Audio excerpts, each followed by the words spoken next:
Sky is a sister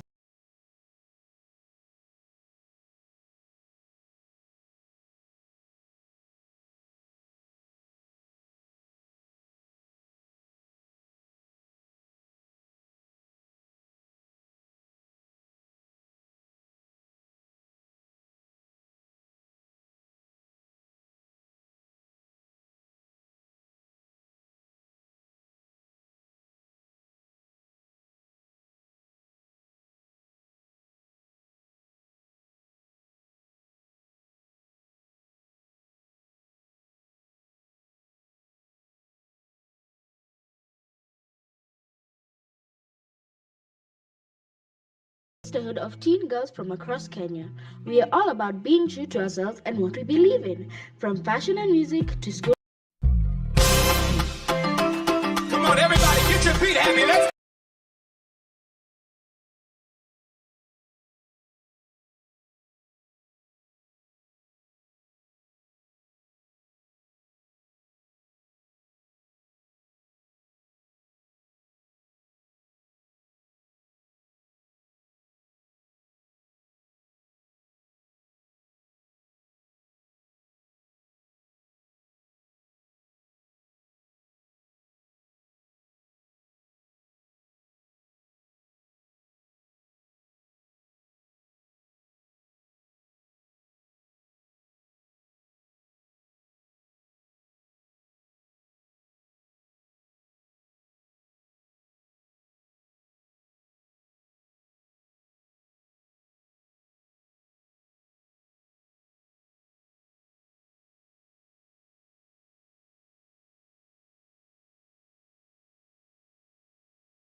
On va jouer à une chaîne. Puis là, moi, je pense que Godzilla va être dans la map. Vu qu'une mission que Godzilla va sortir.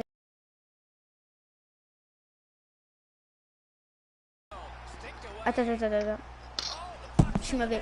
Ok, les gars, là, je suis pas bon vu que je viens juste genre de me réveiller.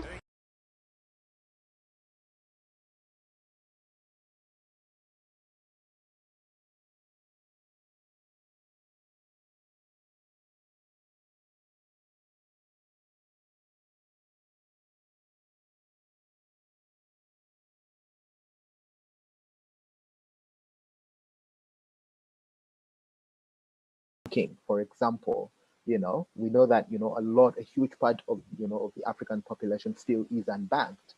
And so what social entrepreneurship is doing is coming in to basically reconnect this huge population of people back to the mainstream, right? So it's happening in financial services, in health, in education. Think about any part of society, you will find that still in Africa, a majority part of that population is going without that critical, economic or social service. So what social entrepreneurship does, it begins with the social entrepreneur, right? This is a social entrepreneur who spots, that 85% of young people are unemployed, 85%, of the population is unbanked. And so what they try to do is to basically create this idea that demonstrates, that there is a system, there is a way of us getting everyone insured or getting everyone access to financial services, right? Whether that is credit or banking. And this is what, for example, Muhammad Yunus did, many years ago, by demonstrating with one, two up to 100 people that, micro loans can basically, work for the poor, but the important thing is that, that a social entrepreneur doesn't stop at demonstrating that, this is possible.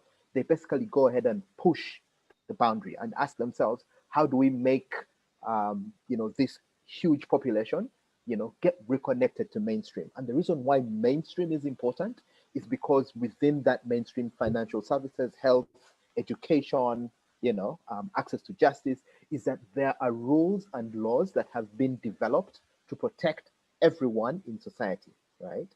And so by us connecting this population of people back to that mainstream, we basically create a certain level of permanence, that forever and ever people, will continue to access, finance. So with microfinance industry, for example, after Muhammad Yunus demonstrated that it can work, it has become a mainstream, and in many countries across Africa, there are now ways of how you can move from a simple savings group all the way to how you can become a bank, through different tiers, of microfinance. So that's a clear demonstration of what social entrepreneurship can do.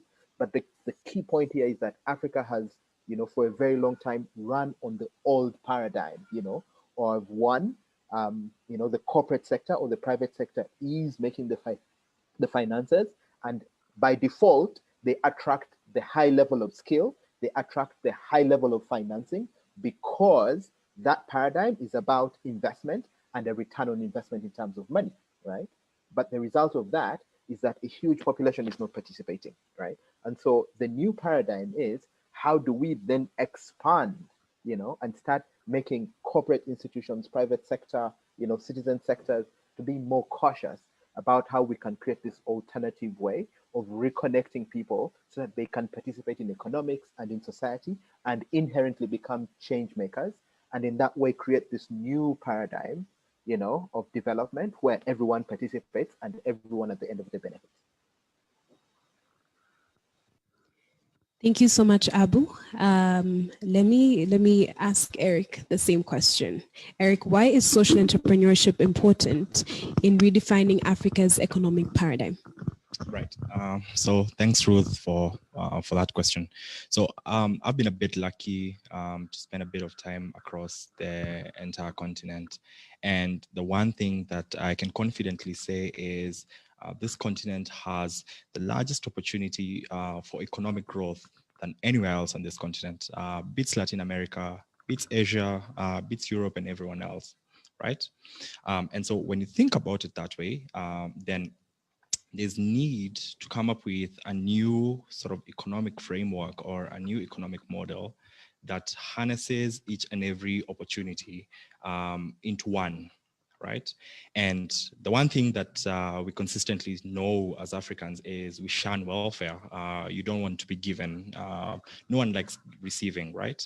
And when you think about it that way, then there's need to have that economic model or that economic question in a more humane sort of sense that brings in the political side of things, brings in the historical and the cultural side of things. And how do you do that? Social entrepreneurship, from where I see it, is the most progressive way of doing it, right? And how you do that, in my opinion, is you sort of like try and institutionalize all these sort of like moving parts into one single moving engine, so to say. What am I saying? So many buzzwords. I think government, from where I think government can attempt to fix issues within the society. They'll attempt to fix poverty, food security, they'll attempt to fix water issues, but then it can only do so much. And the government is also a big machine. They can only do it at a very, very high level.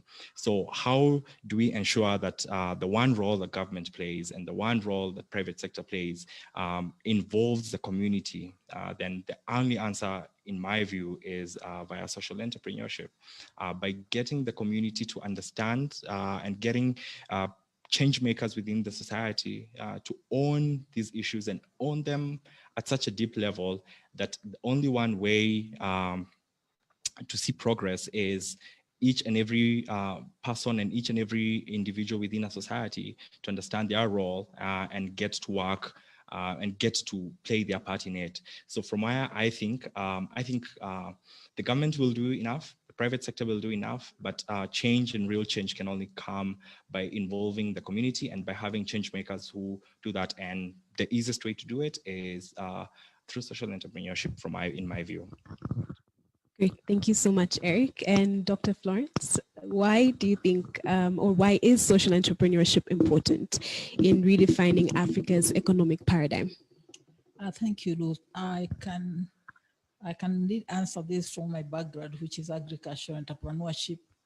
And although they all meet somewhere where it says generating creativity in music, because everybody have to eat. Otherwise, if they can't eat, they're not going to do whatever they are doing. And so looking at Africa agriculture, I can talk from Africa is operating in the East Africa, we're operating in the SADC region, South Africa, we have an office in South Africa, West Africa, North Africa. Across the board, the biggest opportunity that exists for the youth is true in agriculture. Because the generation who is our mothers who used to farm is no longer can even sustain the food demand of the growing population of Africa. Not only that, those systems are really out of date now. And the new generation that need to take over is the young people. And young people are not going to farm the traditional way. They're going to farm as a business, as entrepreneurs. And what I point out, and this is important because we have an audience out there that's listening, the biggest opportunity for growth and paradigm shift is true in agriculture. Why? Because as a continent, we are spending $35 billion US importing food from outside the continent, 35 billion US dollars. That means this is money available that if Kenya alone is spending like 10 billion just importing literally everything. We are eating, we are importing. I can tell you from maize, from wheat, from everything literally. And then 90% of sugar we can grow. And now the youth may not necessarily, there's a big opportunity there to invest. And if you look at the foreigners who come, they're really investing in nowhere but in agriculture. Most of the multinational companies are in agriculture. Now, how is the youth entrepreneurs going to enter this business? And what are the challenges? I won't go a lot, I'll get to that, dive into that later. But there are things that need to shift to allow the youth into these big opportunities.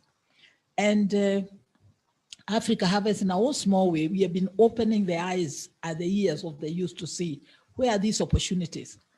For example, the big opportunities are really in value adding and processing. And for example, you look at how we market our coffee. We get literally nothing. Although farmers produce, the biggest opportunity is processing, tea, packaging. There are so many things within the value chain where you can add. The whole area of just helping with understanding the strategy, the knowledge gap, and of course, because of my many years of experience, I realize I have a lot of knowledge I can share in terms of the downfalls and so on, and the financial challenges and so on. So there's a big opportunity for the youth. The challenges, training, mentorship, finding access to money, many things, but truly here is the biggest opportunities. And I believe the youth is going to make so much money, they're going to shift even the politics and leadership at many areas. Because we know in Africa, if you don't have money, you can't be a leader. Money seems to provide to decide who become the next even a politician. And I believe here's an opportunity. Young people are going to make so much money, they are going to shift even the leadership. I think I'll stop at that and then maybe get to further details later. Thank you so much, Dr. Florence. And I'd really love to encourage everyone who's watching us to give us your thoughts, give us your feedback, give us your questions using the chat, and we'll address that later. And so now I would like to get insight from the panelists on what your thoughts are. How is change making defining the next frontier of leadership? And I'm going to pass this over to Dr. Florence. Dr. Florence, how is change making defining the next frontier of leadership?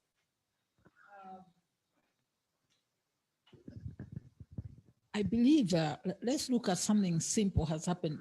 I think the best thing is by looking at examples.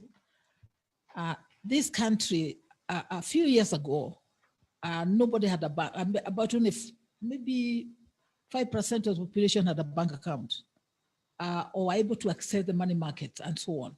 One innovation from the youth, because the person who actually discovered M-Pesa was a young person from the university. One single innovation from the youth shifted a whole population of people from being helpless. They couldn't access money, they could not share, they couldn't do anything. Literally, we were like cut off from operating. One innovation from the youth called M-Pesa has generated so much energy and so much opportunities. And it is amazing, this thing is so much Kenyan. When people try to cut and paste, in other countries, they're not able to cut and paste. The reason being is not just a person, it's not just an innovation for transfer money.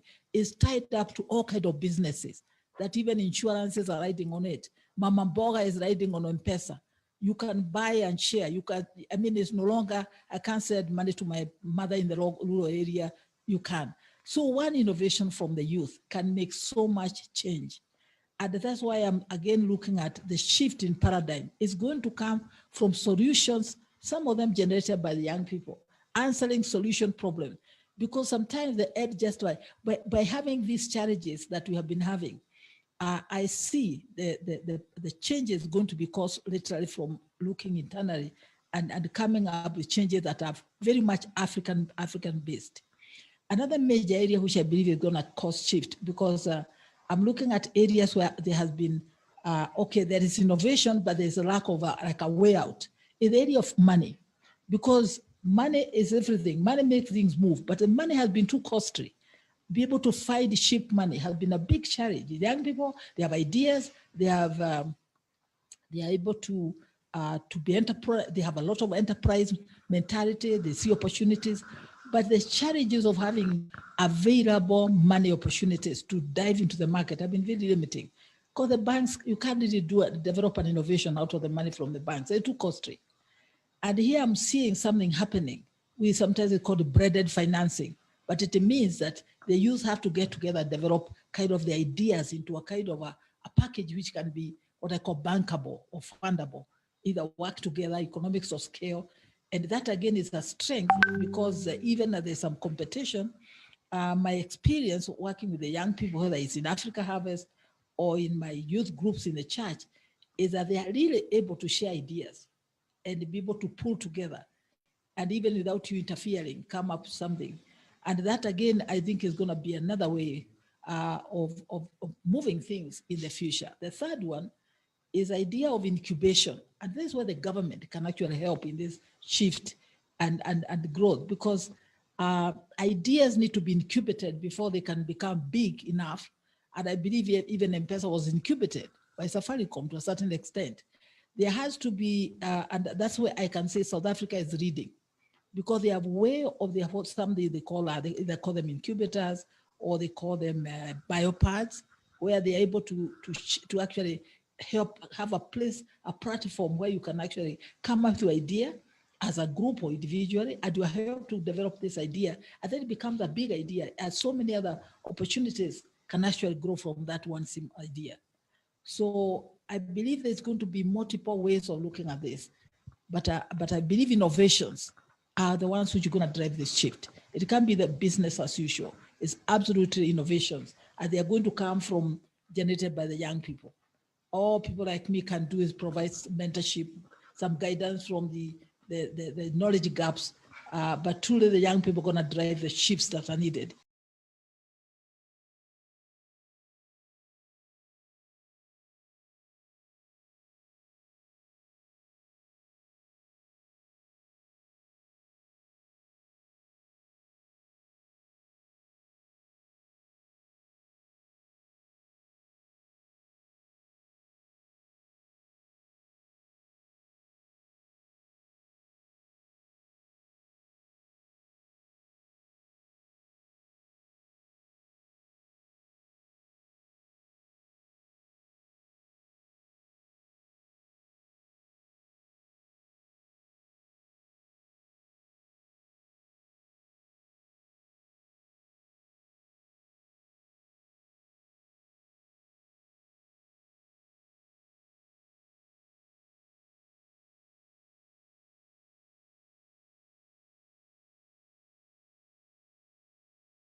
Change that. So the question then becomes, how do you identify those change makers, and how do you bring those change makers to the fore? And I think programs such as this are one way that happens. And I think the second thing is by economic means, and Dr. Florence did touch a bit on that. The moment people eat, the moment people are fed, then they are able to solve bigger problems. But the moment people are not fed, then you have an even bigger problem. And I think change can come in both ways. Change can both be happen by revolutions in a sense, and change can also happen in a progressive way. And I think the beauty of what we're seeing consistently on the continent, particularly again with technology, is change happening on the second level, where people are fed, or rather, but they identify consistently see inefficiencies in their societies and in the communities that they live in, and decide to take that up. So in a nutshell, and to say it all, change making, and everyone is a change maker, will definitely happen as we consistently live our lives, as we consistently progress, we'll see these issues, we'll see these inefficiencies, and we'll work to fix them. And we're lucky we have a very youthful population that is taking up that mantle and deciding to resolve those issues. Yeah. Great. Thank you so much.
So let me just ask that again, and I'm referring this question to Abu.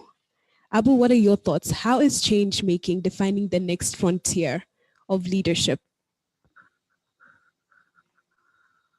I think this question reminds me of a quotation I quote. I read a few years ago. You know that the next billionaire is not the one who makes $1 billion, but the one who affects 1 billion lives. Right? That's the new definition of a billionaire. And that quotation got me thinking a lot. You know about what our role is. You know whether as business entrepreneurs or or people who lead our lives every day, right? That redefinition of what a billionaire is. So I think, and we're seeing this massive shift. If you look around the world, a lot of traditionally for-profit businesses, whether it's in the motor industry or in any industry, they're consistently looking at, how do we shift thinking about, how do we basically, what metrics do we use to define success? And it is slowly shifting away from just the bottom line, the profit that we make and the value for shareholders, and moving increasingly into what is our impact on society, right? And this is coming from the most, sort of like people who are reading from the template of, pure profit, right? So I think the thinking around, what our role to play is. We've seen what the impact, how we've impacted, the environment, over the last, number of years based on the way we have been conducting business, and we're increasingly questioning that. And so change making, I think is right at the core of defining, the next frontier of leaders. And I think actually in the end, just like we say, a leader reads, a leader, has all these characteristics. I think change making is going to be a critical skill, in the future for someone to be a leader. It's going to be one of the requirements if you want to become a global CEO of a Fortune 500 company, because companies are increasingly thinking about, what the impact has been, on the environment. So, and this is what we have to learn, from social entrepreneurs who, have spotted a problem within their communities and have decided to do something about it. That is the basic unit of change making, right? The 5-year-old, who decides, I want to do something about, my fellow children who are not going to school, and, I want to bring, whatever I carry to school to them, right? So change making doesn't have to be this massive, concept. It starts with, that very seed that we plant, within communities. And, so I guess the question is, how do we get people to increasingly become change makers, to start thinking about change making and start thinking about the system within which they play, besides just making profit or delivering a service? How do I completely change the system? And that's how a change maker thinks. Thank you so much, Abu. And I'd like to throw that question to Emma as well. Emma, how is change making defining the next frontier of leadership? Yeah, I think this is really interesting. you know, there are a lot of interesting comments already. I suppose, I mean, you know, throughout history, you know, I mean, all of us, you know, one way or another are about making change, right? I think, you know, just picking up on what Abu said, I think what's shifting or what's different perhaps now is that this is coming into focus, you know, the change in the sense of some kind of positive social impact is coming into focus, not just as a legitimate objective, but also a necessary objective. And I think that's healthy and positive. I mean, obviously you know, speaking from an organization that comes, you know, from a development project-based background, of course, you know, from our perspective, our sector would say, well, we've always been about change. But the question is how we can bring these ideas of change in the sense of positive change, you know, you know, we can bring these ideas together with the ideas that come, you know, perhaps more traditionally from the private sector, which are around sort of financial sustainability, growth, and other things, how we can bring those things together and really marry them together in a way that benefits all.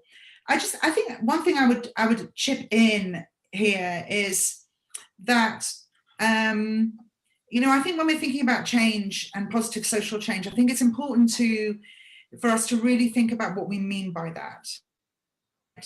And I think we can usefully, as a community, and that is, you know, all of us coming from quite diverse perspectives and different backgrounds, you know, different perhaps sectoral focus, or perhaps, you know, some from a more of a private sector background, some from more of a public or development sector background, you know, really, you know, engage in a useful conversation about what positive change looks like. Because I think that, you know, one person's change for the better can be another person's change for the worse. And this is something that we have seen, you know, we see really starkly. So, for example, if we see some of the major infrastructure investment projects, I'm sure we can think of examples from all countries in East Africa, right? I've just been talking to someone this morning about LAPSET, you know, the big development port construction in Lamu, and the idea of an oil pipeline across northern Kenya to South Sudan. The potential macro positive impact of that economically, you know, might make sense. I'm not an economist, someone will have to tell me, right? But you know, let's assume it makes sense. But at a local level, the impacts of that project are potentially devastating, permanently devastating, and could, you know, may permanently remove you know, natural resources, a real, you know, you know, which is property, in my view, not just of the local community, not just of us as Kenyans or as, you know, but of the citizens of the world, right? So just to share that sense of an example of, you know, we need to have that conversation about, you know, when we're talking about change and being in the business of making change, we need to be thinking about, you know, what's a good change and for who. And I think, you know, this was mentioned early on, we do have some guiding lights. We have some really important things that we can talk about that, whether it's the sustainable development goals, you know, whether it's all, you know, whether it's, you know, the range of work that gets done from, you know, the different academic work that gets done around understanding, you know, impact on environment, through to, you know, having real conversations with community members, especially women and girls, to find out what it is that they need and what they want. And I think in that process of inquiry, we get to some really exciting places that tell us about the next generation of leadership around change making. And let me just finish by giving you one example. When women and girls aren't included in conversations about what changes would support them to help them better their lives, then we miss opportunities. There is an enormous industry potential with adaptable, appropriate menstruation kits and hygiene in this region. You know, there's a massive potential market for products that suit the need. And it is the sort of thing that not only is it maybe even shocking that I've mentioned it because we find it difficult to talk about, but it's the sort of thing that actually, when we're thinking about, you know, what ideas have we got around building our socially conscious business, you know, if we don't actually talk to women and girls about what they need, we may never get those things onto the agenda. And guess what? That is a whole potential area for economic with growth of a business that would meet a social need, that would improve school attendance, that would, potentially have all sorts of other positive effects on people's lives. So these are the kinds of areas. This is the reason I say this is really important for us to talk about. What does positive change look like, and for who? Because if we can really think about that, then it can really actually lead us to some places where we can see opportunities. And in developing that capacity, we can start to develop, we can start to see those opportunities for the growth of businesses and for a next generation of leaders. Over. Thank you so much, Emma, and thank you for that example. It really puts into context what we're talking about here. And I'd just like to get Jeketule's thoughts on the same. Jeketule, how is change making defining the next frontier of leadership? Oh, thank you very much. As the saying goes, even the last sheep also enters the sheepfold. So I'm the last. But what I want to point out, perhaps really riding on the area panelists, is that for me, I see change as something that moves us. Perhaps I want to give the example of COVID relating to our education sector. I think we were at, I would say, a comfort zone, carrying out our educational activities, face to face and so on. But when COVID came, we were thrown perhaps off balance. And with this, then I tend to see that change is the one that makes us define, I would say, the next perhaps frontiers, or what is it that we can do. And perhaps what Tangaza did at that time was to say, let's embrace blended learning. But we already had that concept of blended learning, so only that was not perhaps taken on board prior to that. Okay, but now it made the institution to intensify, perhaps to stress more on blended learning, because at the end of it, we still want to focus on addressing the challenges, the needs of our societies, which is actually education. But still, change brings out another element, perhaps, that I would pose is when it comes, do the solutions that we bring on board, are they the ones that we address, or we have solutions that affect people the most? Those kinds of solutions, or we have solutions that affect most people. So what is perhaps our target when it comes to this kind of change? Are we targeting the solutions towards that will affect perhaps where people are mostly affected, or solutions that affect people the most? So for me, what I see is really for a next generation leader, then has to ride also on, I would say, on technology and also some values. So I see here when change or perhaps is kind of happening, we're asking ourselves that core questions: who are our beneficiaries first? Okay, are we a leader that is self-giving, focusing on the marginalized, or focusing on those who are not marginalized, but perhaps the marginalized? And then are we leaders, or are we making the leaders that are able to mentor others in that whole change process? Because you cannot do it alone, and that's why perhaps we are doing collaborative. Are we able to mentor others and perhaps empower others in the whole change process, so that we can actually do it together? And then the other element that I see as regards to change is we still ask ourselves, where are our values as we implement this change? Like now, when universities embraced blended learning, or I would say synchronous learning, there was a group of categories of students that didn't have devices, and it's like they are left out. And then it affects our sustainable development goals, whether we are saying education for all or inclusive education, or bringing education to everyone, then others are left out.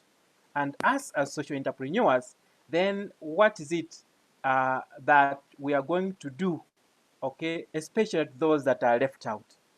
So perhaps this is what I wanted to also contribute. Thank you very much. Thank you so much, Deketule. And last but certainly not least, especially for this question, is Danny. Danny, how is change making defining the next frontier of leadership? Okay, I mean, thanks again, Ruth. I think for me, it's just, I think, building up on what Deketule has spoken to in terms of leadership and technology. I think that's a massive thing. I think the new leader will need to be one that is not only displays strength, but also is able to be sensitive, is able to connect with the various stakeholders that is dealing with a view to driving down collaboration in a move to create a movement that then transforms. I think if you look at,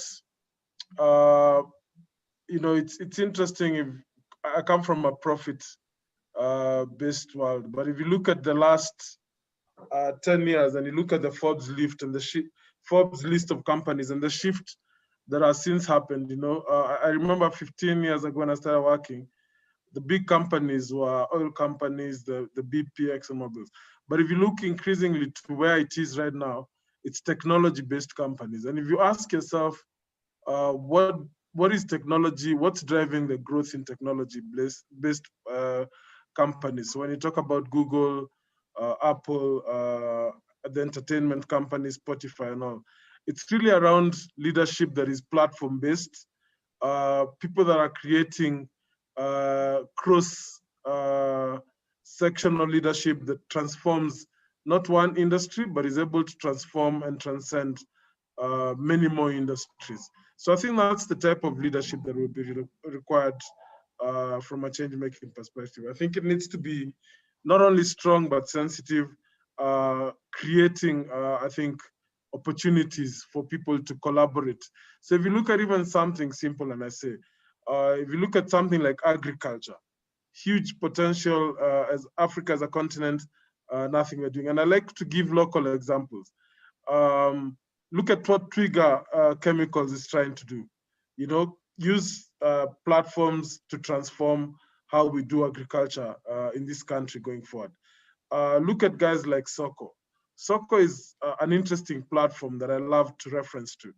They've taken local artisans, what local artisans create in terms of jewelry and stuff, and they've been able to actually create a platform that is able to sell this in a Western market. So if you go to Nordstrom today and you're buying jewelry, it's probably been made by an artisan from Kisii using Kisii soapstone. So what am I saying? I'm talking to a leader that is able to create movements that can transform society with impact in a massive way, while actually just tapping into the environment that one is around. So that's really where I see this going to. Thank you. Thank you so much, Danny, for sharing your insight. Thank you, everyone, for sharing your comments and questions. We can see them coming in, and we're going to have time to go through them. And for those who joined later on, welcome. We're having an iTalk session that is being led by the Visionary Program. And what we're doing is we're having deeper conversations on the need for new economic paradigm and new leadership models that are driven by social entrepreneurs in collaboration with other key players in the ecosystem, such as the private sector, the academia, and international NGOs. And with that being said, Emma, I have a question for you. How can international NGOs like CARE support the growth of social entrepreneurs and change making? thanks. I mean, I think in a lot of ways, and in a lot of ways, we have some kinds of programs that work directly with social entrepreneurs or people who are about to be social entrepreneurs, if that's the right way to put it. I think, Abu was talking earlier about kind of microfinance and certain kinds of savings and loan schemes. And CARE aims by 2030 to have reached 50 million people around the world with significant impact savings and loans at an individual level. So that's a lot of people. And I think, especially in this region, as various panelists have pointed out, that has actually gives rise to, some real opportunity, but also really highlights some of the constraints in our environment. I've seen in the chat people talking about needing an enabling environment. This is so true. So initiatives like Equity and M-Pesa have very much grown out of businesses that were able to spot that there's a really huge market potential in trying to reach, to go a step further to reach people, more people who have smaller amounts of money, which nevertheless adds up to a huge amount of money. So CARE and other organisations like CARE, already have contact at grassroots community level with enormous number of people around the region. And one of the things that we can do then as an NGO or as a member of civil society is, perhaps be open to partnerships like the one, like this one, like the one, the one that brings us here, which is about saying, well, perhaps, we can start to do a better job of connecting between, the village level savings and loan schemes, some of which are quite impressive, but, in terms of their scale, but nevertheless, we're not qualified to provide the kind of support that will help them go to the next level, right? And so we need to look for sort of perhaps non-traditional partnerships. A great example, also continuing on the savings and loans example of possible partnerships, is the use of technology. I mean, we've worked a lot with technology innovation groups in this region to do things like develop, really simple mobile apps that small savings groups can use to record savings, to record shares, to record loans and know how much money is available and so on and so forth. So that's one area where we can really help. I think the other area that non-governmental and development organizations can really help is really bring some of our expertise that is around this story about what positive change looks like. And we can really help expand and understand that kind of definition of the social, political, economic dynamics of change, the complexities. Obviously my personal passion, but also the passion and focus of the organization I work for is around women and girls. And I think that we know, for example, that women and girls face, there are many challenges. There are enormous challenges to anyone who's living in poverty in this region. But for women, and if you're a female, you are more likely to be poor, and it is more likely to be difficult for you to get out of poverty. And even for example, in the latest analysis we've seen from the impacts of the COVID pandemic, we've seen that female-headed businesses, for example, have been more likely to be negatively affected by the COVID pandemic than male-headed businesses. And we understand why. This is not because women are less capable than men. It's because female-headed businesses, are affected when something like a pandemic strikes, because those women also have to care for people who are sick. They have to care for the children who are now at home and not at school. They risk being exposed to the illness themselves through those caring duties and so on. So there are really different impacts of humanitarian crisis, pandemics, and other issues for women and men. And those are the kinds of things, again, that organizations working in the development sector can really help understand, help partners in the private sector understand. So we can offer that up, and we're looking for then we're looking to create partnerships and to work with organizations where our values can align.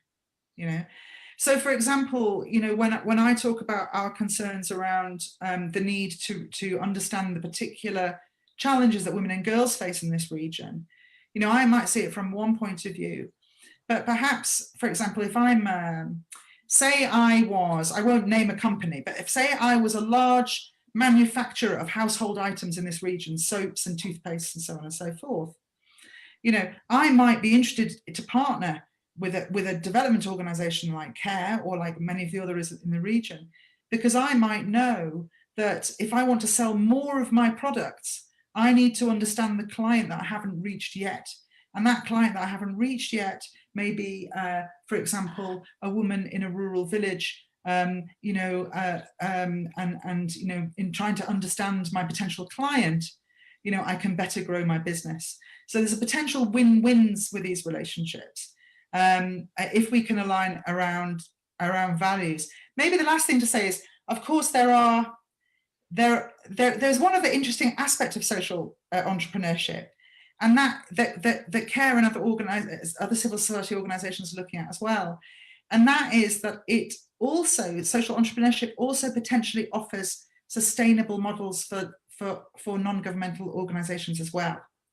And that's one thing that you start to see, and many of the people listening here might start to see, that actually, less so for perhaps an international organization like CARE, but certainly for a lot of the local non-governmental organizations we work with and partner with, they also are challenged around how to mobilize resources to sustain their own important models. And many of us are NGOs because there are services that we need to deliver which will not pay for themselves, you know, but for various reasons. Not everything is marketable, and not everything you can be charged for, right? But there are elements of what we do. We need to find sustainable funding models, and international aid is challenged, especially now in a time of COVID, less and less money coming through those traditional aid structure systems. And so another thing that CARE and international NGOs like CARE can do is actually support local NGOs, community-based organizations and others, think about how perhaps developing some element of social entrepreneurship in their work can help them become a sustainable community organization. So practically speaking, for example, you know, you know, your community project may be around reaching out to support street kids. But part of your project may become perhaps a small business that's associated, you know, perhaps a small craft business or something that can help those, you know, help generate income for your organization and for the participants in the project. And that's the kind of social entrepreneurship we're also seeing increasingly from local organizations. So let me stop there. Thanks. Thank you so much, Emma. And I'd now like to take this question to Dr. Florence. It's a 3-in-1 question, right? As a social entrepreneur, have you collaborated with an NGO, private sector, or any government? And if so, are there any barriers when having these collaborations? And how can social entrepreneurs overcome these kind of barriers? Yes, our modus operandi really is working with the partnerships.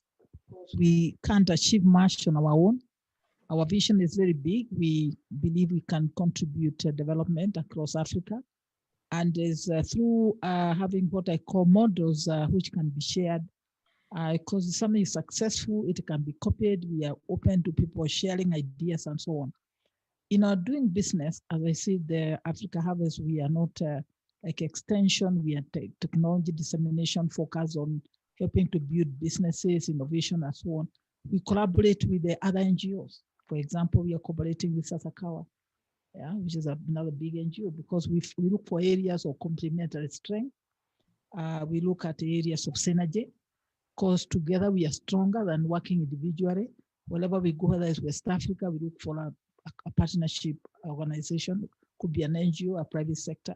We're working a lot with CGIS centers, IGCRISAT, ITA, others. Africa Rise, we are currently targeting some innovations on hydro rice. We are working with development banks. In fact, we are working with IFAD, which is one of the development banks, Africa Development Bank, where our interests meet. They say they want to target the youth, and because they don't come on the ground, we can be the feet on the ground because we have the knowledge and everything. So the way we can achieve, we actually collaborate with universities, because some universities are generating technologies we like to transfer down to the communities. But again, they have challenges of doing that. So we can expand the impact together. We are collaborating with KU, we are collaborating with JQAT, and in fact, universities all over Africa.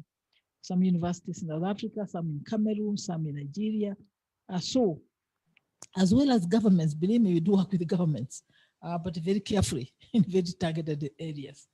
And so collaboration is the only way we can actually have impact. Because of shared, we look at where shared values, where the target interest. Now, do we have barriers? Are there barriers? Yes, answer is absolutely yes. And one of them is the one which Emma has described very well, mobilizing resources and having funding to achieve considerable goals. Because again, money is locked up into some, money is locked up in the, overall, the whole area of entrepreneurship is underfunded, I would say. And I'm not saying people are looking for just handouts. It's when you want to develop an idea, where do you go to get money to develop this good idea? People look at the entrepreneurs as even NGOs as a risk area. And so the availability of funding is a barrier and funding that can actually be able to scale up. When you come up with a good knowledge of something, to scale it up so it have economics of scale, it becomes move from pioneering. We want to keep on pioneering. You want something to move now to the big private sector. And so that is one of the barriers, and I'll share how we are overcoming some of these. Recently, there is this, of course, this COVID area of lockups and restricted travel and so on. But again, believe me, is a barrier, but it's also brought us to innovations of online training and so on. But that's the restrictions where you can't reach out. You're told you can only meet one farm at a time. That's not possible, one young people at a time. So COVID has brought some challenges and creating opportunities as well. Again, I mentioned another area, which is actually the area of incubation, bringing people together so they can have synergies, areas of mentorship, training, and so on. But again, there are barriers there, but there are also opportunities to a certain extent. Let me spend a little bit time on how do we overcoming this, because that's what is important. We can talk about challenges or our lives, but what matters is how are we overcoming them? One area we have shifted our focus, and it is shifted as a group, because you need to shift with your partners, including development partners, funders, entrepreneurs and groups, is something we call, there's breaded financing, but they also come with the consortium-based breaded financing.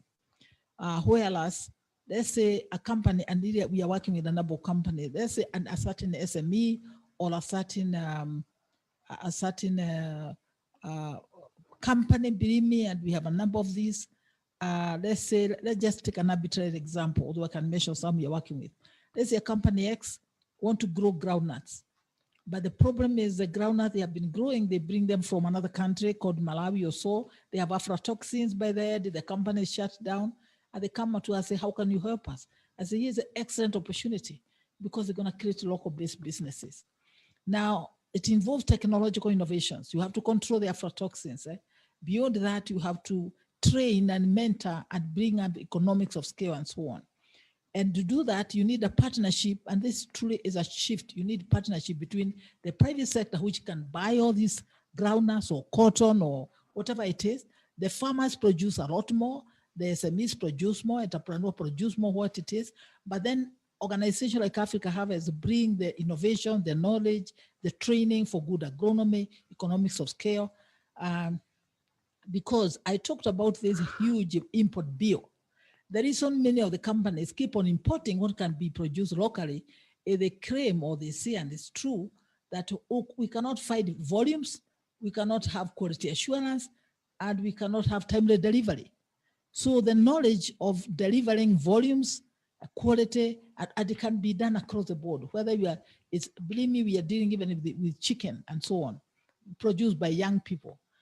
It can be done, so long as the partnerships are working like one oiled machine, and they are the ones which are going to wave up the imports and create local-based businesses. And so the consortium based on the market linking with the farmer and another group bringing in the agronomy or the cleaner or the quality assurance is an excellent shift that I believe young people are going to be able to access. Before it was the cooperatives, and of course the big things like coffee, tea are being done in cooperatives, but the opportunities that are needed for the young people are not going to be done by cooperatives. They don't even have time for that and corruption and so on. They need to form consortiums. Whereas if I'm producing my chicken, I am sure they'll be bought and who will buy them. And then a big buyer, and we have many big, they're saying, look, we need quality. We don't need a big chicken, we need this size. So these things can happen. And that is opening the barriers or removing the challenges and the barriers. Another one is what we are doing in terms of creating the niche market. You know, the trouble is in agriculture is doing what everybody is doing, but there are niche opportunities. I believe in future, Africa will be exporting.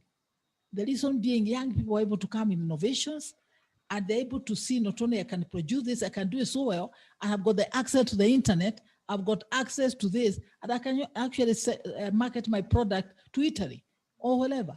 So young people are not locked up that I have to sell to my neighbor here because they're able to come up with a social ICT-based markets that don't exist. Back to my experience in having a big entrepreneurship group, which I've been mentoring in the church, although now we are now church without walls. Many of their products, they were able to sell them through WhatsApp. You don't need a shop anymore to sell your products.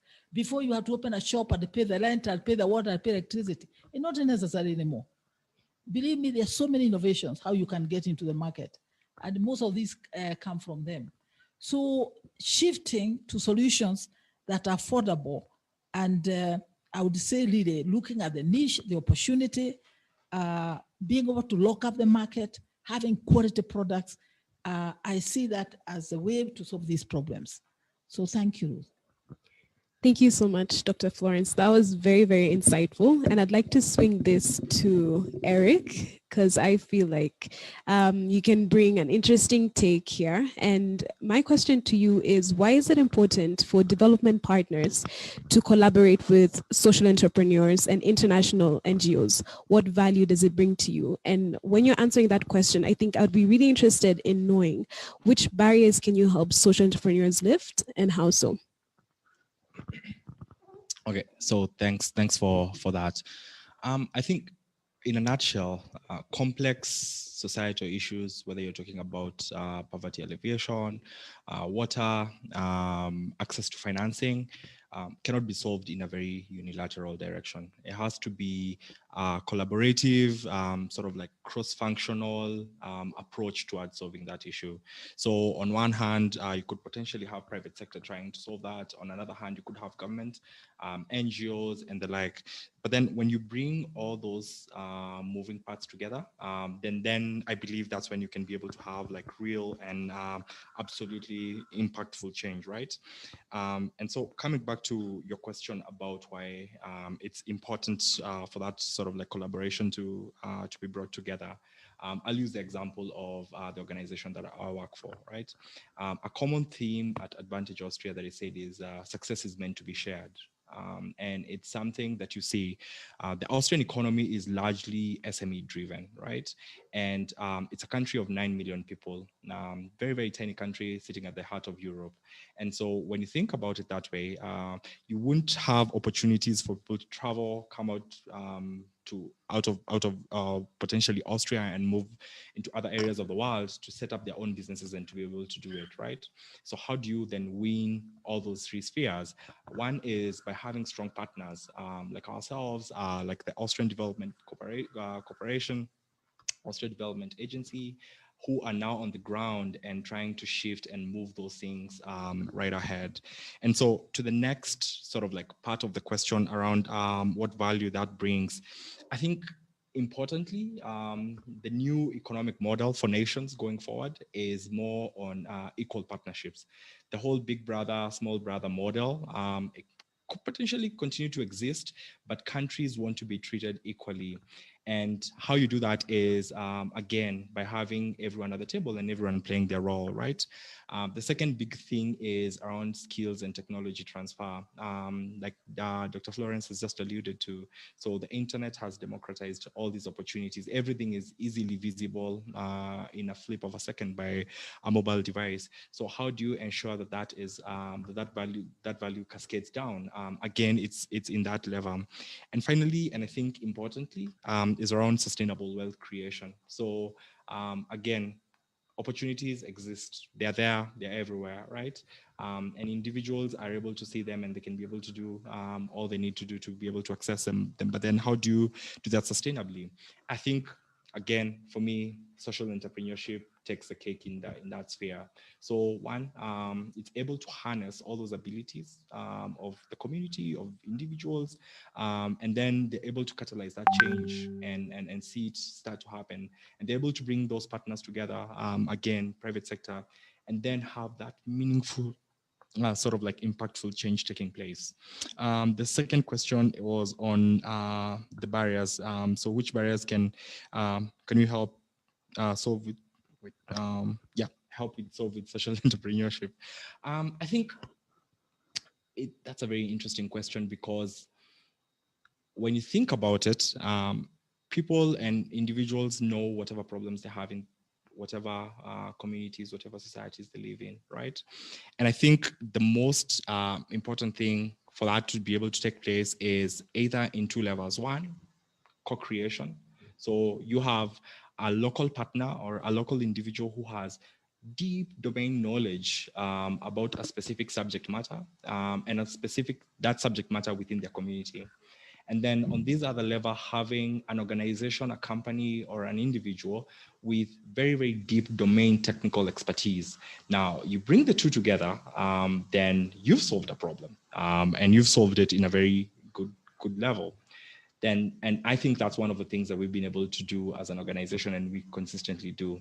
The other question, and again, Dr. Florence did speak a bit about it, is around scale. You could potentially have that one moving part around skill, around domain knowledge. But then if you're not solving that problem at a very, very large scale, then the kind of impact that you have is limited. So I think that's something else that we do, again, as an organization, and even our partner organizations are able to do. Finally, I think is, again, around trainings and skills transfer.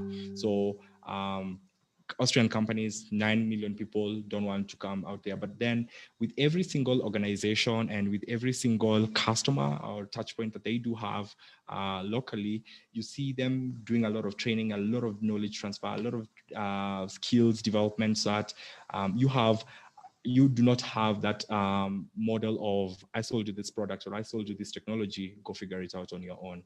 So from where I sit and from the kind of work that we do as an organization, that's how we've been able to do, and that's how we consistently do it, and hopefully keep doing it going forward. Great. Thank you so much, Eric. And I would like to get an academia's view on this. So this question is for Jeketule. Jeketule, what do you see as the role of higher education or training in designing solutions to accelerate collaboration between social entrepreneurs and other players? Thank you very much, Arif. I think for the academia, I see 3 elements in the academia.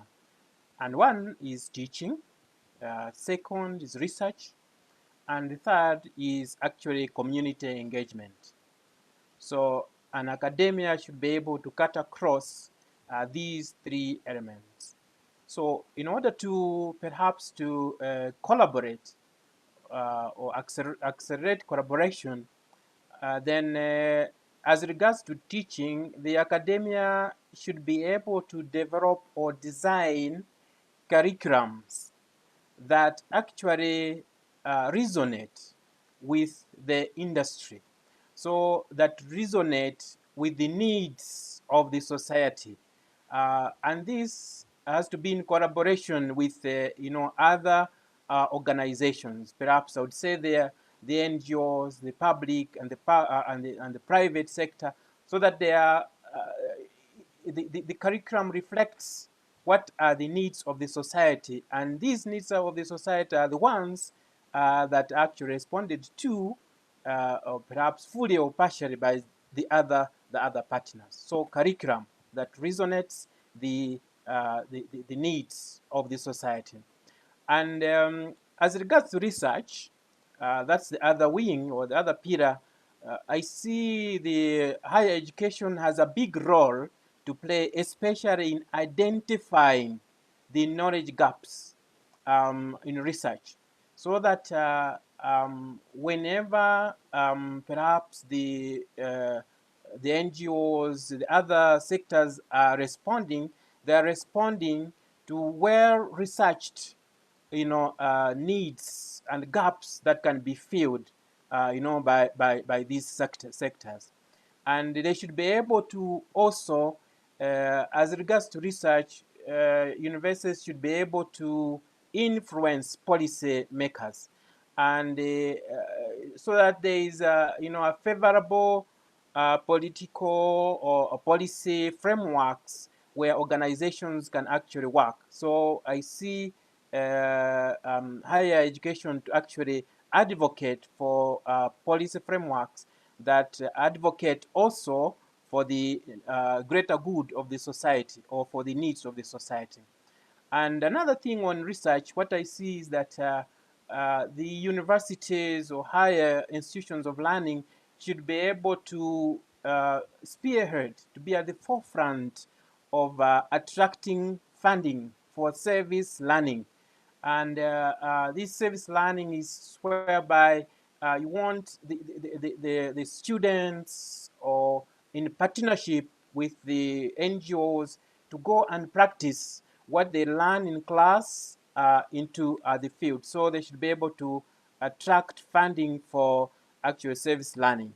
And still on research, they should be able to carry out in a partnership with those people who are closer to the communities, to actually carry out some action researches, try some models that are perhaps developed in the academia, try them, improve them until perhaps they are better serving the community itself.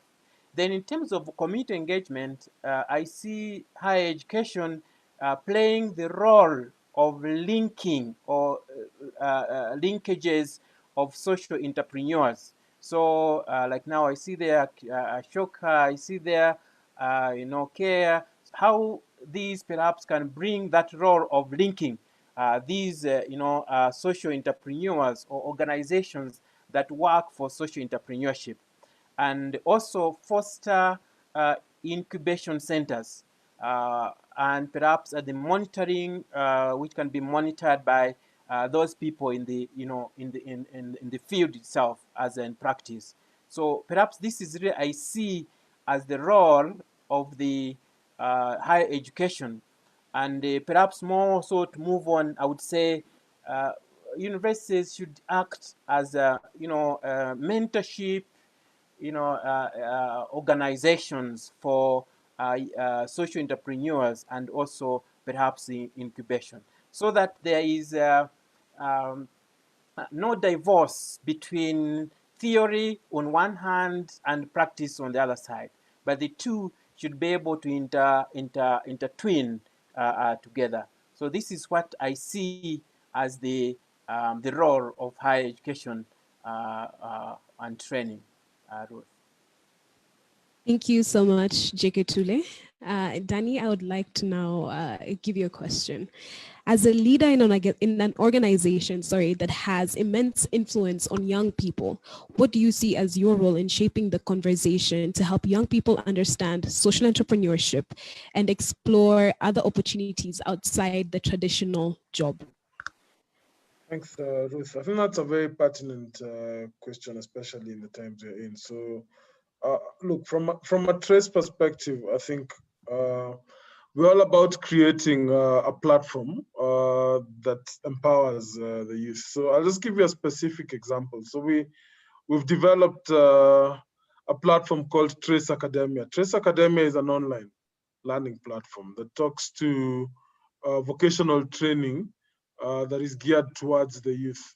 We've developed it the last 1 year with a couple of partners, the World Bank, Africa Union, the United Nations, and we've actually now started bringing corporate partners on board. But what we do with Trace Academia is really offer vocational training courses that are relevant to what we feel are the issues in the marketplace today. So we're giving basic entrepreneurial courses, things on search engine optimization, web-based marketing.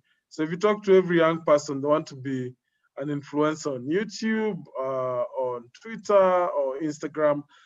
So we actually teach them using this particular platform on how to actually make this a successful, to make a successful business out of it. I think for us, it's then back to connecting and saying, what problem or what solution are we trying to provide? So we're trying to actually not only empower, but increasingly create a skill that you can't get in the formal learning systems. And that is relevant in the world that we're living in today. So that's really what at Trace we're doing. So the approach we bring to it from a learning perspective is an edutainment perspective. So ordinary learning, sorry to say, Jeketula, is extremely boring. And so the question for the youth, and the reason they don't want to go to these normal institutions of learning, is how do you make it educational, entertaining? Who do they look up to? They don't look up to me and normal people anymore. They want to listen to musicians. They want to listen to musicians that have made it, or artists. And so how do we tap into that from a learning perspective, make it educative? It's based on a learning management system that is adaptive. So everyone is at their own pace. So we don't assume everyone is at the same level, which is what traditional education assumes.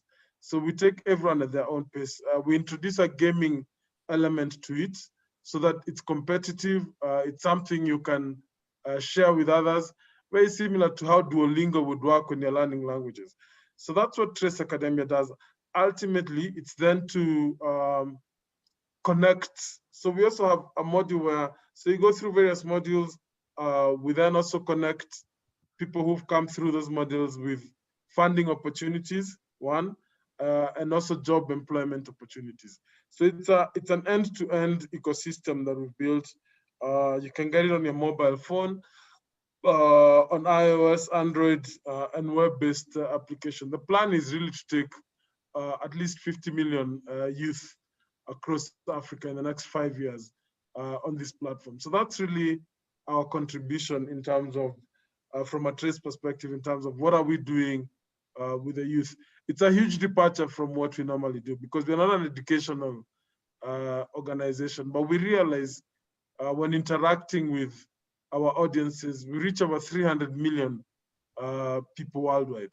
When interacting with these audiences, the biggest need, because it's mostly youth, the biggest need is really around getting meaning in their lives, which comes down to employment and gainful employment of that. So how do we define gainful employment in this day and age? And that's really where we feel as Trace, there's a gap, and the solution that is Trace Academia has plugged in. So we're quite excited about it. We have a lot of companies coming in as partners, and it's interesting, you're getting companies like Safaricom, EABL in Kenya, the banks, coming with their own CSI initiatives in terms of what they see the need to be in the market and developing programs for that. So we'd love to work with guys like Tangaza to animate certain modules so that we can actually be able to bridge the gap that is there between formal academia and really what the market is looking for at this point in time. Enabling people to become entrepreneurs, providing funding, providing platforms that empower the youth. And at the end of the day, it's really, you know, the old adage about giving someone fish as opposed to teaching them how to fish for themselves. Thank you. Thank you so much, Danny, for that. And thank you all to our panelists for sharing your insight when it comes to collaboration, the different barriers that social entrepreneurs face, the different opportunities that are out there for social entrepreneurs, and how that's beneficial, not just to social entrepreneurs, but also to the other partners coming in. And I would now like to give this floor to Abu. This iTalk is being led by the Visionary Program. And Abu, I'm really interested to know how the conversation that we've had today, how does that tie back to the Visionary Program and the different modules that are going to be there?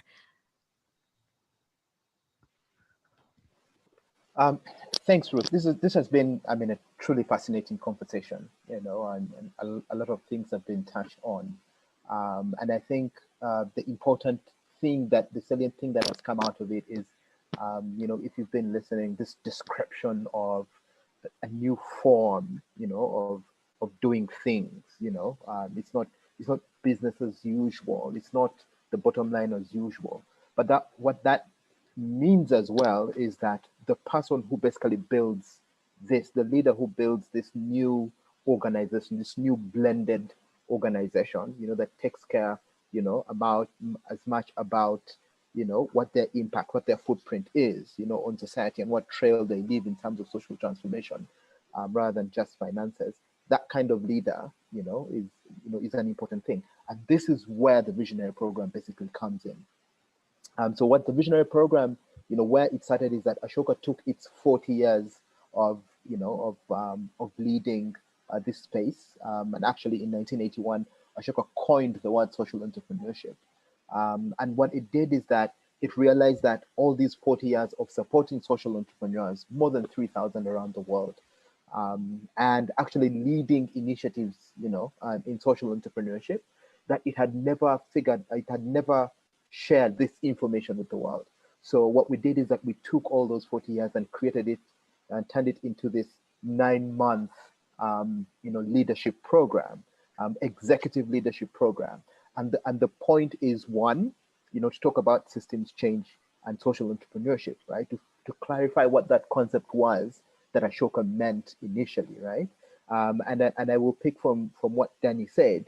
You know, a famous quote actually in Ashoka is, "You don't an Ashoka fellow or a social entrepreneur does not stop at teaching a man to fish. They go ahead and reform the fishing industry," right? So that's essentially what Ashoka meant by social entrepreneurship.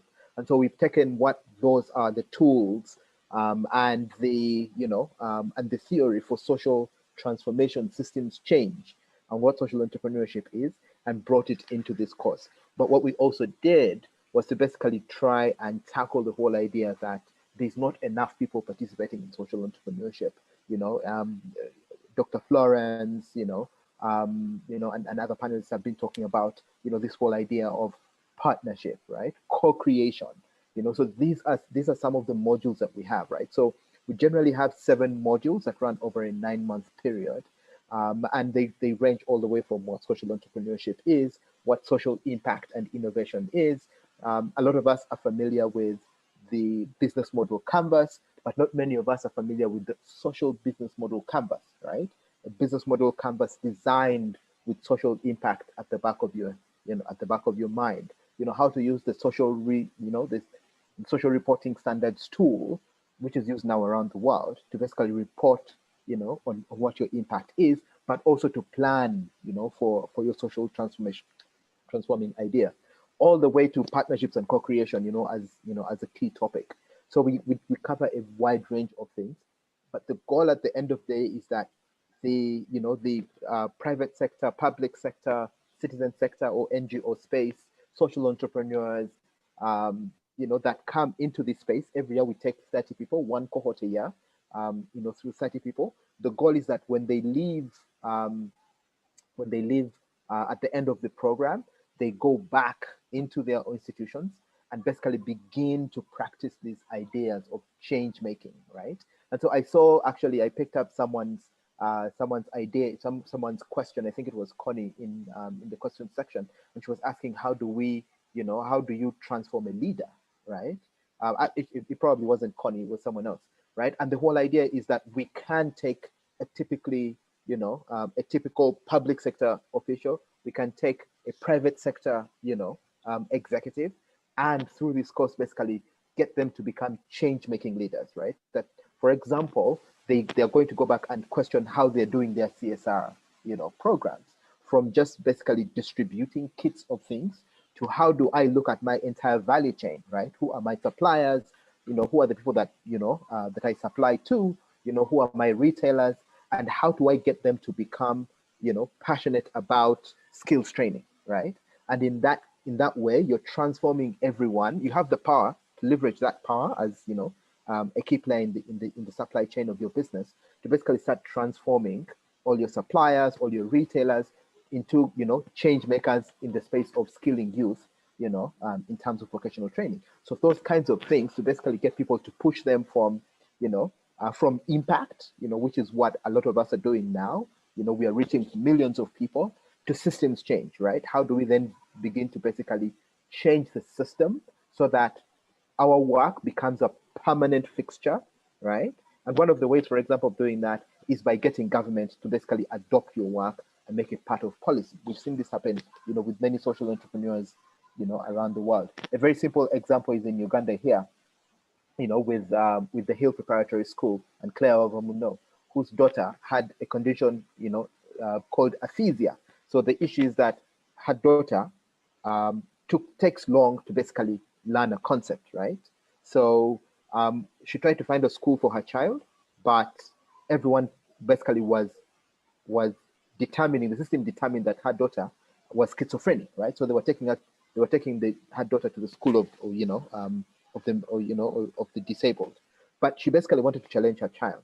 So at the end of the day, she started her own school, Hill Preparatory School, that integrates, kids who have this condition of aphasia and other conditions eventually, with their regular counterparts, and they basically collaborate on learning, and ultimately she basically ended up transforming education in Uganda by getting the Ministry of Education to start recognizing that for kids who have these learning conditions, you cannot ask them to basically read a concept, and then write the answer in national exams. You can dictate the question and they play with it. And so that kind of vertical systemic transformation is what the visionary program is about, and is what we want to get people to carry back into their institutions and begin, to create change-making institutions, across the East African community. Great. Thank you so much, Abu, for that. You really captured everything that we've talked about and tied it back to the visionary program. Now, unfortunately, I can see that time has passed, and we won't have time for some of the comments and some of the questions that you've asked, but I do promise we will go through it, and we will get our panelists to take a look at the questions if it's in relation to them. I can see some of you would like to collaborate and to get in touch with the experts, so we will definitely find a way to do that. And because of time, I would just like to really thank our panelists for making the time to be here and sharing your insight when it comes to collaboration, giving us your thoughts coming from your own personal view and also from your organizations. I'd really like to thank you for that. I'd like to thank those who've joined us, those who are watching from wherever you are. Thank you so much for logging in. We really appreciate your presence, your comments, your feedback. It has been a really great session. And just for the last minute, I'd like to remind us all to register for a course which is happening on the 26th and the 27th of November. So you can find more information online, and you can also read more on the Visionary program online. That is a Visionary, just Google Visionary program. You'll be able to find our website, and you can register there as well. So thank you all so much for being here. My name is Ruth, and thank you all, and I'm wishing you all a lovely rest of your day. Thank you. Thank you, Ruth. Thank you all. Thank you, everyone. Thank you, Abu. Thank you, Danny. Bye, guys. And Emma. Yeah, good. Yeah, great.